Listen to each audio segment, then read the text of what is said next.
বাংলাদেশ জামায়াত ইসলামীর আমির ডক্টর শফিকুর রহমানের Twitter account থেকে নারীদের নিয়ে আপত্তিকর পোস্ট দেওয়ার অভিযোগে ঢাকা বিশ্ববিদ্যালয়ে বিক্ষোভ মিছিল বের করে বাংলাদেশ জাতীয়তাবাদী ছাত্রদল। রোববার সকালে মধুর ক্যান্টিন থেকে বিক্ষোভ মিছিল শুরু হয়ে ক্যাম্পাস প্রদক্ষিণ করে, যা শেষ হয় মধুর ক্যান্টিনে।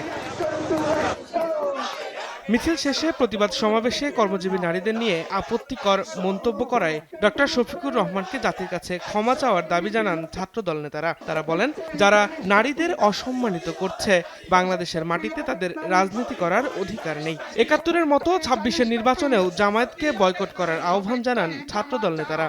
এদিন জামায়াতকে নারী বিদ্বেষী আখ্যা দিয়ে বিএনপির নির্বাচন পরিচালনা কমিটির মুখপাত্র ও বিএনপি চেয়ারম্যানের উপদেষ্টা মাহদি আমিন বলেন, নারীদের প্রতি অন্যায়, অত্যাচার ও অবজ্ঞা বিএনপি মেনে নেবে না। এই ধরনের ভাষা ও মানসিকতা কোনো সভ্য সমাজে কোনোভাবে গ্রহণযোগ্য হতে পারে না।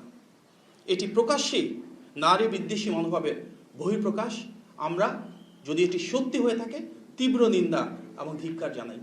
টুইটারের পোস্ট নিয়ে জরুরি সংবাদ সম্মেলনে আসে জামায়াত। দলটির কেন্দ্রীয় কার্যালয়ে এক ব্রিফিংয়ে দলের সহকারী সেক্রেটারি জেনারেল এহসানুল মাহবুব জুবায়ের বলেন, জামায়াতকে বিতর্কিত করতে ষড়যন্ত্রকারীরা ডাক্তার শফিকুর রহমানের টুইটার অ্যাকাউন্ট হ্যাক করে আপত্তিকর স্ট্যাটাস দিয়েছে। এ বিষয়ে রাজধানীর হাতিরঝিল থানায় জিডি করা হয়েছে। আগামীতে আইনি পদক্ষেপ নেয়ার কথাও জানিয়েছেন দলটির এই নেতা। ষড়যন্ত্রমূলকভাবে কে বা কারা সেটা হ্যাক করেছে।